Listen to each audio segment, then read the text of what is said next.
नमस्कार दोस्तों, स्वागत है आप सभी का कोरल ड्रा की 8वीं क्लास में। कोरल ड्रा की पिछली क्लास के अंदर हमने इन सभी टूल्स के बारे में सीख लिया है। अगर आप कोरल ड्रा की सभी क्लास देखना चाहते हैं तो इस वीडियो के नीचे डिस्क्रिप्शन बॉक्स में लिंक मिल जाएगा या फिर आप चैनल पे जाकर के प्लेलिस्ट चेक कर सकते हैं। आज हम जो है इसके बाद जितने भी टूल हैं उसके बारे में सीखेंगे। इसके बाद अगला टूल है स्मार्ट ड्राइंग टूल। इस टूल का इस्तेमाल करके आप कोई भी ऑब्जेक्ट बना सकते हो, जैसे कि रेक्टेंगल बनाना हो या फिर वर्ग बनाना हो या फिर किसी भी तरह का शेप बनाना हो या फिर किसी भी तरह का आउटलाइन बनानी हो। वो सारे काम जो है आप स्मार्ट ड्राइंग टूल से कर सकते हो। इसे सिलेक्ट करने के लिए आप इस पर क्लिक करिएगा या फिर कीबोर्ड से एस बटन भी दबा दोगे, तभी भी जो है ये टूल सिलेक्ट हो जाता है। इसके बाद जो है ये आपका माउस पॉइंटर कुछ ऐसा बन जाएगा। आप जो कुछ भी बनाना चाहते हो आपको पेंसिल की तरह इस जगह पर या फिर जहां पर भी आप बनाना चाहते हो ड्रॉ करना होता है। एग्जाम्पल के लिए अगर मुझे त्रिभुज बनाना है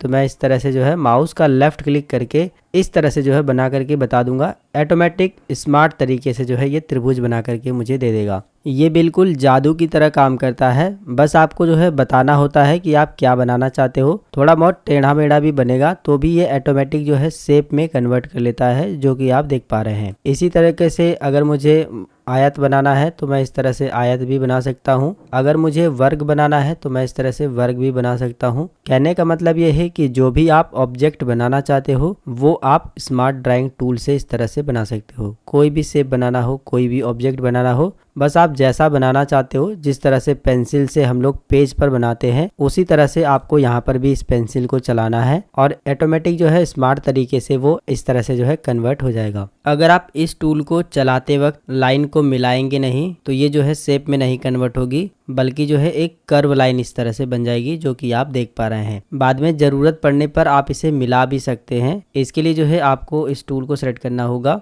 और इसे पकड़ करके यहाँ पे ला करके इस तरह से मिला सकते हो, या फिर दोनों को सिलेक्ट करने के बाद यहाँ पर जो है आपको ऑप्शन मिल जाता है ज्वाइन टू नोड का। आप इस पर क्लिक कर देंगे तो ये जो है ज्वाइन हो जाता है। तो कहने का मतलब है कि स्मार्ट ड्राइंग टूल से आप शेप भी बना सकते हो, आउटलाइन भी बना सकते हो। अगर आपको इस तरह से कोई आउटलाइन बनानी है तो इस तरह से जो है आप आउटलाइन भी बना सकते हो। जब आप इस टूल को सिलेक्ट करेंगे तो ऊपर आपको 2-3 ऑप्शन मिलते हैं, इसे भी थोड़ा ध्यान से समझिए। पहला ऑप्शन है शेप रिकॉग्नाइजेशन लेवल। तो जो आप शेप बना रहे हैं उसको कितना फास्ट तरीके से, कितना लो तरीके से रिकॉग्नाइज करेगा, वो चीजें आप यहाँ से सेट कर सकते हो। जितना ज्यादा हाई रखोगे उतना अगर ज्यादा टेढ़ा मेढ़ा भी बन जाएगा तो भी जो है ये रिकॉग्नाइज कर लेगा। जितना लो करोगे तो अगर टेढ़ा मेढ़ा रहेगा तो वो इसको जल्दी रिकॉग्नाइज नहीं कर पाएगा। तो इसमें आपको हमेशा मीडियम रखना है, काफी अच्छे तरीके से काम करता है। बाकी आप एक एक करके इनमें से भी चेक कर लीजिएगा। इसमें जो अगला ऑप्शन है स्मार्ट स्मूथिंग लेवल, तो जो आप ये चीजें बना रहे हो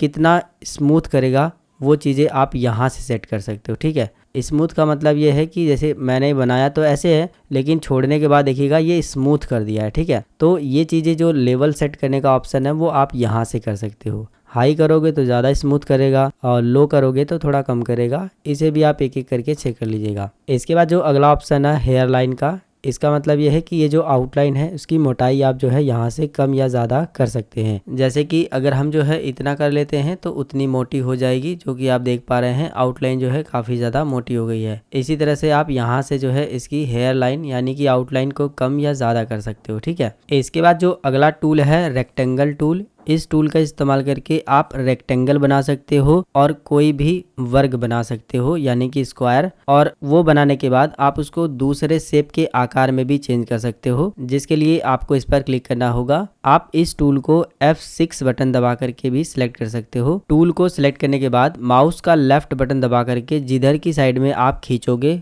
वैसे जो है शेप के आकार में आपका ये जो है बनेगा। अगर आप जो है वर्ग बनाना चाहते हो यानी कि स्क्वायर बनाना चाहते हो तो आपको कंट्रोल बटन के साथ जो है इस तरह से प्रेस करना होगा, तो जो इसकी लंबाई है, जो इसकी चौड़ाई है, बिल्कुल बराबर रहेगी। ठीक है, लेकिन अगर आप जो है आयत बनाना चाहते हो यानी रेक्टेंगल बनाना चाहते हो तो आप इस तरह से बना सकते हो। राइट साइड में खींचोगे तो इस तरह से बनेगा और नीचे की साइड में खींचोगे तो इस तरह से बनेगा। ठीक है, तो जैसा भी आपको बनाना है आप अपने हिसाब से माउस पॉइंटर को घुमाएंगे उस डायरेक्शन में जो है बनेगा। कभी कभी क्या होता है कि हम पेज पर कोई डिजाइन बना रहे हैं तो इसी पेज के सेम साइज का जो है हमें यहाँ से रेक्टेंगल बनाना होता है। तो उसे बनाने के लिए हम इसे सिलेक्ट करते हैं, फिर यहाँ पर जो है इस तरह से बनाते हैं। लेकिन अगर आप नए हैं तो बिल्कुल परफेक्ट साइज में नहीं बन पाता है, कहीं इधर से मिस हो जाएगा, कहीं इधर से, कहीं ऊपर से, कहीं नीचे से, यानी कि कहीं ना कहीं छूट जाता है। तो उस कंडीशन में आपको क्या काम करना है, आपको केवल ये जो टूल है रेक्टेंगल टूल, इस पर डबल क्लिक कर देना है। डबल क्लिक करते ही जितना बड़ा आपका पेज रहेगा जिस साइज में, बिल्कुल उसी साइज में जो है एक रेक्टेंगल ऑटोमेटिक जो है इसमें बन जाएगा। ठीक है, फिर से समझिए, करना कुछ नहीं है, बस इस टूल को सिलेक्ट कर लेना है और इसके बाद इस पे माउस का लेफ्ट डबल क्लिक कर देना है। इसके बाद बन जाएगा और इसके बाद कोई भी कलर आप भर सकते हो इस तरीके से। ठीक है, एक और बात, बनाने के बाद अगर आपको फिर से जो है रेक्टेंगल बनाना है तो फिर से वो चीजें कर सकते हो। डबल क्लिक करने के बाद फिर से जो है बन जाएगा और इसको आप जो है नीचे इस तरह से ड्रॉ कर सकते हो। ठीक है, कहने का मतलब ये है कि आप डबल क्लिक करके जितना बड़ा पेज लिए हैं उसके साइज का जो है एक रेक्टेंगल बना सकते हो। अगर ये पेज को आप घुमा भी देते हो, जैसे कि मैं घुमा करके दिखा देता हूँ, ऐसे पेज भी रहेगा तो भी जो है जितना बड़ा आपका पेज है उसी साइज में जो है डबल क्लिक करने पे रेक्टेंगल ऑटोमेटिक बन जाता है, जो कि आप देख रहे हैं बन गया है। इसी के अंदर जो है अगला टूल है 3 पॉइंट रेक्टेंगल टूल। इस टूल का इस्तेमाल करके भी आप रेक्टेंगल बना सकते हो, लेकिन इसे इस्तेमाल करने का जो तरीका है वो थोड़ा सा अलग है, बड़े ध्यान से समझिएगा। आप इस पर क्लिक करेंगे, एक बार आपको यहाँ पर क्लिक करके इस तरह से माउस का लेफ्ट क्लिक करके लाइन बनानी है, फिर माउस को छोड़ देना है। अब आप जिधर अपने माउस पॉइंटर को ले जाएंगे उसी एंगल में जो है आपका रेक्टेंगल जो है बनेगा, जो कि आप देख पा रहे हैं। ठीक है, इस तरह से बन जाएगा। अब आप सोच रहे होंगे कि जब हम इस टूल से भी बना सकते हैं और इसके अंदर जो रेक्टेंगल टूल है इससे भी बना सकते हैं, तो दोनों के देने की क्या जरूरत है। तो मैं आपको बता दूं कि इससे जो है आप थोड़ा अलग टाइप का भी बना सकते हो। मैं आपको बना करके दिखा देता हूँ। इसे सिलेक्ट करिएगा,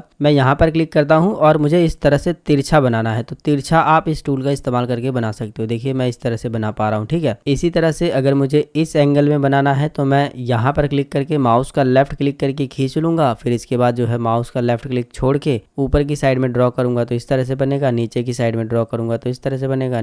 बिल्कुल इधर नहीं, नीचे इस साइड में नहीं आएगा, ना ही ऊपर जाएगा, बस आप इधर कर सकते हो। ठीक है, इधर कर सकते हो, इधर, यानी कि दाएं बाएं कर सकते हो, ऊपर नीचे आप नहीं कर सकते हो। ये है इस टूल की खासियत। जब आप कोई भी ऑब्जेक्ट बनाते हैं तो ऊपर आपको प्रॉपर्टी बार में और भी बहुत सारे ऑप्शन मिल जाते हैं, इसे भी आप जो है समझ लीजिए। लगभग जो भी आप ऑब्जेक्ट बनाएंगे सभी में जो है ये ऑप्शन आपको देखने को मिलते हैं। तो एक बार मैं आपको समझा देता हूँ, उसके बाद जो है जो भी ऑप्शन आप यूज करोगे, अगर ये ऑप्शन दिखाई देते हैं तो आपको समझ जाना है कि इससे क्या होगा। इसमें जो सबसे पहला ऑप्शन है वो है ऑब्जेक्ट की पोजीशन। ये जो आपने ऑब्जेक्ट बनाया है वो पेज पर किस पोजीशन पर है वो आप यहाँ से जो है देख पाएंगे। इसके बाद जो अगला ऑप्शन है वो है ऑब्जेक्ट का साइज। जो आप ऑब्जेक्ट बनाएंगे उसका साइज क्या है, जैसे कि उसकी विड्थ क्या है, उसकी हाइट क्या है, वो चीजें आप यहाँ पर देख पाओगे और यहीं से चेंज भी कर सकते हो। ठीक है, जैसे कि ऊपर देखो 140 है, तो अगर मुझे इसको जो है 150 करना है तो मैं यहाँ पर 150 करके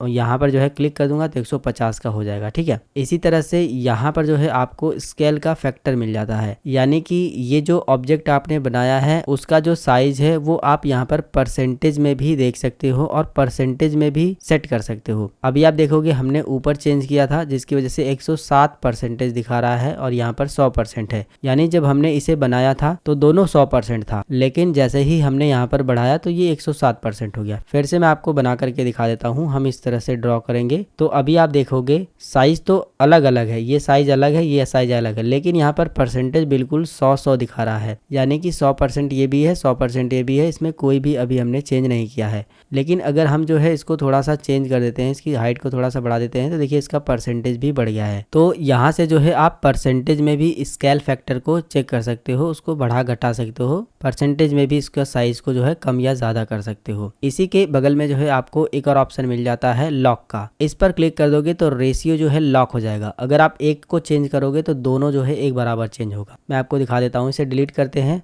हम इस पर जो है इस तरह से बना लेते हैं। अभी हम जो है इसको लॉक कर देते हैं। लॉक करने के बाद अगर मैं जो है इसका साइज यहाँ से बढ़ाता हूँ तो नीचे वाला ऑटोमेटिक बढ़ जाएगा। 125 हम ऊपर वाले को कर देते हैं तो देखिए नीचे वाला भी 125 हो रहा है। तो ये जो लॉक वाला रेशियो है, अगर ये लॉक रहेगा, अभी देखिए लॉक है, तो आप एक साइज को बढ़ाओगे तो दोनों का जो साइज है, हाइट और विड्थ दोनों जो है एक साथ बढ़ेगी। लेकिन ये अगर अनलॉक रहेगा इस तरह से तो आप किसी एक एरिया का जो साइज है उसको बढ़ा सकते हो, जैसे कि हाइट बढ़ानी हो या फिर विड्थ बढ़ानी हो तो वो चीज़ें आप यहाँ से केवल एक को बढ़ा सकते हो, और दोनों को एक साथ बढ़ाना है तो आप इसे लॉक कर दीजिएगा। ठीक है, इसी में जो अगला ऑप्शन है वो है एंगल ऑफ रोटेशन। आप इस ऑप्शन का इस्तेमाल करके इसको रोटेट कर सकते हो, यानी कि घुमा सकते हो। जितने भी एंगल पे आप घुमाना चाहते हो वो एंगल आपको यहाँ पर टाइप करना होता है। जैसे कि मैं 45 एंगल पे घुमाना चाहता हूँ तो मैंने 45 टाइप किया, बाहर क्लिक करने के बाद जो है 45 एंगल पे जो है ये घूम गया है। घुमाने का एक और तरीका है कि आप बीच में क्लिक करके ये जो रोटेशन पॉइंट मिला है इसको पकड़ के भी घुमा सकते हो। ठीक है, लेकिन आप यहाँ से पॉइंट बाय पॉइंट बता करके भी घुमा सकते हो। जितना पॉइंट आप यहाँ पर टाइप करोगे उतने ही पॉइंट पे जो है ये रोटेट होगा, यानी घूमेगा। इसके बाद जो है आपको मिरर का ऑप्शन मिल जाता है। आप यहाँ से जो है इस वाले हिस्से को इधर मिरर कर सकते हो और इस वाले हिस्से को इधर,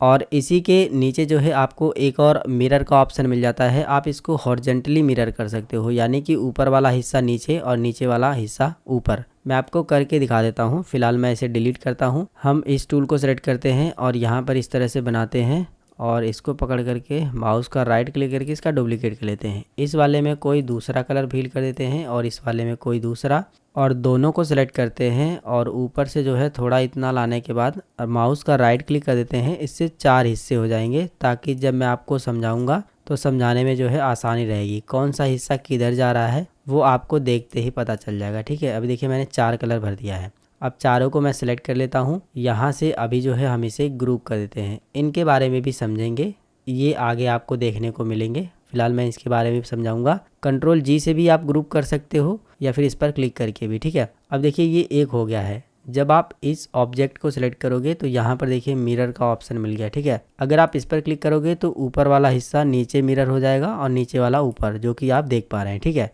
और इस वाले ऑप्शन पर क्लिक करोगे तो दाएं बाएं मिरर होता है। ठीक है, जो कि आप देख पा रहे हैं दाएं बाएं मिरर हो रहा है ना, तो ये होता है मिरर करने का काम। इसके बाद जो ये वाला ऑप्शन है और ये जो ऑप्शन है, इन दोनों ऑप्शन का इस्तेमाल करके ये जो कॉर्नर है इनको आप राउंड कर सकते हो। अभी आप देखोगे ये राउंड नहीं है, लेकिन जैसे ही आप इसे सेलेक्ट करोगे और यहाँ पर जितना आपको राउंड करना है वो आप टाइप कर सकते हो। जैसे कि देखिए मैं जितना यहाँ पर बढ़ा रहा हूँ वो जो है उतना राउंड हो रहा है। ठीक है, अगर आपको कोई शेप का कॉर्नर राउंड करना है तो वो चीज़ें आप यहाँ से कर सकते हो। एक चीज़ को आप नोटिस करेंगे कि मैं जैसे ही एक का बढ़ा रहा हूँ चारों बढ़ रहे हैं। ये चारों इसलिए बढ़ रहे हैं क्योंकि ये लॉक है। ये देखिए यहाँ पर जो है राउंडेड कॉर्नर टुगेदर, ये जो है लॉक लगा हुआ है इस पर। इसे अगर आप अनलॉक कर देंगे तो केवल वही हिस्सा बढ़ेगा जो आप बढ़ाएंगे। फिलहाल मैं डिलीट करता हूँ, फिर मैं आपको समझाता हूँ। इस तरह से हमने बना लिया। अब हमें ये वाला कॉर्नर राउंड करना है और ये वाला, बाकी दो को नहीं करना है। तो हम इसे अनलॉक करेंगे और ऊपर वाला कॉर्नर का मतलब ये वाला है, इसमें हम 25 टाइप कर देंगे। बाहर क्लिक करेंगे तो देखिए ये वाला राउंड हुआ है, और ये वाला राउंड करना है तो हम यहाँ पर क्लिक करके 25 कर देंगे तो ये वाला राउंड होगा, बाकी ये और ये नहीं होगा। अगर ये लॉक रहेगा तो आप एक को बढ़ाओगे, जैसे कि मैं इसको बढ़ा देता हूँ तो चारों बढ़ जाएंगे। अब आप कहोगे कि बढ़े तो नहीं, ये वाला नहीं हुआ। तो ये चीज़ें जब होगी जब आप इसको 0 कर दोगे। ठीक है, इसको भी 0 कर दीजिएगा और इसको भी 0 कर दीजिएगा, तो सब बराबर हो जाएगा। इसके बाद इसको लॉक कर दीजिएगा और अब अगर आप करेंगे तो जो है चारों होगा, जो कि आप देख पा रहे हैं। ठीक है, मेरे ख्याल से ये चीज़ें आपको समझ आ गई। इसके बाद जो अगला ऑप्शन है वो है रैप पैराग्राफ का। तो जब आप पैराग्राफ लिखोगे तब ये काम में आता है, तो जब हम टेक्स्ट टूल का इस्तेमाल करेंगे तो इसके बारे में समझ लेंगे। इसके बाद जो अगला ऑप्शन है वो है आउटलाइन का। तो जो भी आप ऑब्जेक्ट बना रहे हैं उसकी आउटलाइन जो है आप यहाँ से मोटा कर सकते हैं या फिर पतला कर सकते हैं। जितना ज़्यादा करोगे उतना मोटा बनेगा, जो कि आप देख पा रहे हैं, और जितना कम करोगे उतना पतला बनेगा। यहाँ पर जो है 8.4 दिया है, लेकिन अगर आपको इससे ज़्यादा करना है तो आपको यहाँ पर टाइप करना होता है। जैसे कि मुझे 10 करना है तो मैंने यहाँ पर टाइप कर दिया, तो 10 के हिसाब से हुआ। ठीक है, इसके बाद जो अगला ऑप्शन है वो है कन्वर्ट टू कर्व का, जिसके बारे में हम लोग बात कर चुके हैं पिछली वीडियो में। इसके बाद अगला टूल है एलिप्स टूल। इस टूल का इस्तेमाल करके आप सर्कल बना सकते हो। इसके अलावा और भी बहुत सारे ऑब्जेक्ट आप सर्कल बना करके उसके अंदर से कट करके भी बना सकते हो। तो ये बहुत ही काम का टूल है। फिलहाल इसको यूज करने के लिए आप इस पर क्लिक करिएगा या फिर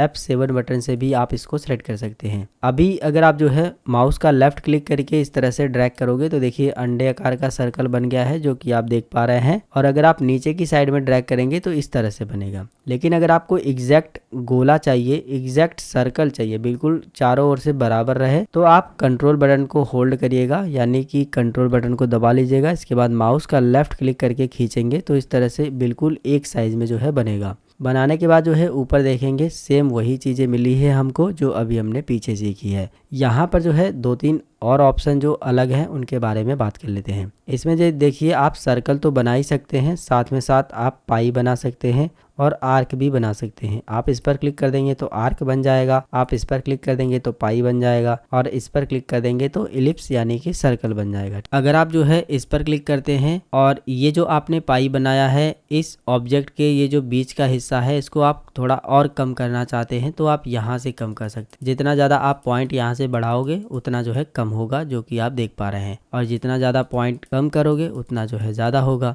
इसी तरह से आर्क पे भी ये काम करता है। आर्क अगर आप क्लिक कर दोगे तो आप यहाँ से जो है इसको और जो उसकी दूरी है उसको कम कर सकते हो और उसको बढ़ा सकते हो। बाकी आप शेप टूल का इस्तेमाल करके भी इस पॉइंट को पकड़ करके इस तरह से मिला सकते हो। ठीक है, इस तरह से मिला दोगे तो ये बन जाएगा, और इस तरह से इधर भी। इसके बाद इसके अंदर एक और ऑप्शन मिल जाता है क्लॉकवाइज का। इस पर अगर आप क्लिक कर दोगे तो जितना ये सिलेक्ट है इस हिस्से को छोड़ करके जितना हिस्सा छूटा हुआ है इसका जो है ऑब्जेक्ट बन जाएगा, यानी कि जितना हिस्सा छूटा है वो ऑब्जेक्ट बन जाएगा और जो ऑब्जेक्ट है वो हट जाएगा। मैं इस पर क्लिक करता हूं तो देख सकते हो इतना हिस्सा छूटा हुआ था जो कि ऑब्जेक्ट बन गया है, और जो ऑब्जेक्ट था हमारा मेन वो हट गया है। ठीक है, तो ये चीजें आप यहाँ से जो है चेंज कर सकते हो। ठीक है, जो हिस्सा आपको चाहिए डिजाइन बनाते वक्त, अगर आपको ये हिस्सा चाहिए तो इसको यूज कर सकते हो, अगर आपको ये वाला हिस्सा चाहिए तो बस इस पर क्लिक करके इसको यूज कर सकते हो। इसी के अंदर जो है आपको 3 पॉइंट इलिप्स टूल भी मिल जाता है। इस टूल का इस्तेमाल करके भी आप सर्कल ही बना सकते हो। जिस तरह से 3 पॉइंट रेक्टेंगल टूल काम करता है, ठीक उसी तरह से 3 पॉइंट इलिप्स टूल काम करता है। आप इस पर क्लिक करके सर्कल बना सकते हो। बनाने के लिए माउस का लेफ्ट बटन दबा करके इस तरह से ड्रैग करके छोड़ देंगे, फिर इस तरह से जो है खींचेंगे लेफ्ट साइड में या फिर राइट साइड में, तो इस तरह से जो है सर्कल बनेगा जितना आप प्रॉपर बना सके। बनाने के बाद माउस का लेफ्ट क्लिक कर देंगे तो सर्कल बन जाएगा। बाकी सारी चीजें सेम हैं जो कि आप ऊपर देख पा रहे हैं। इलिप्स टूल से आप पत्ती वाला शेप भी बना सकते हो। अगर आप कोई डिजाइन बना रहे हो जहां पर पत्ती वाला शेप बनाना है तो आप इस टूल को सिलेक्ट करिएगा, कंट्रोल बटन दबा करके इस तरह से एक सर्कल बना लीजिएगा। इसके बाद पिक टूल को सिलेक्ट करिएगा और इसका एक डुप्लीकेट बना लीजिएगा। कंट्रोल डी से भी बन जाएगा, या फिर यहाँ पर लाने के बाद माउस का राइट क्लिक कर देंगे तो डुप्लीकेट बन जाएगा। इसके बाद जो है दोनों को सिलेक्ट करिएगा और यहाँ से जो है आपको इंटरसेक्ट जो ऑप्शन दिखाई दे रहा है इस पर क्लिक कर देना है। ये जो सारे ऑप्शन है ना, इन सभी के बारे में बात करेंगे। फिलहाल आप इंटरसेक्ट के बारे में समझिए। इंटरसेक्ट क्या काम करेगा, दोनों ऑब्जेक्ट के बीच में जो ऑब्जेक्ट है उसको एक अलग ऑब्जेक्ट बना देता है। आप इस ऑप्शन पर जैसे ही क्लिक करेंगे तो आपको एक इस तरह से एक अलग से जो है शेप मिल जाएगा।